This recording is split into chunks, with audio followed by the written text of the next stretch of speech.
இதுகாரும் திருவாசகத்தோடு பயணிக்கிறோம். ஒவ்வொரு நாளுமே மாலை 6 மணி ஆனால் சிவபுராணத்தை ஓத வேண்டும் என்பதை ஒரு தலையாய ஒரு கொள்கையாக நாம் கடைபிடித்து வருகிறோம்.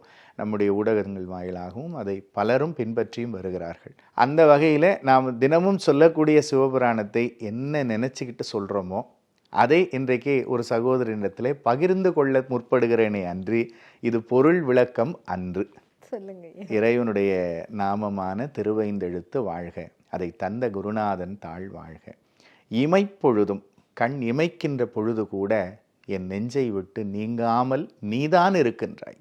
கண் இமைக்கின்ற பொழுது கூட உன்னை மறவாமல் நான் இருக்கிறேன். அவர் எந்த ஸ்டேட்மெண்ட்டும் சொல்லலை. ஏன்னா பல பொழுது நாம் மறந்து தான் போகிறோம். நாம் மறந்தாலும் அந்த கண் இமைக்கின்ற பொழுது கூட நீ என்னை மறவாமல் என்னுள் இருக்கின்றாய். இதுக்கு என்னங்க சாட்சி? அவர் உள்ளே இல்லைன்னா நம்மளால் கண்ணை இமைக்கவே முடியாது.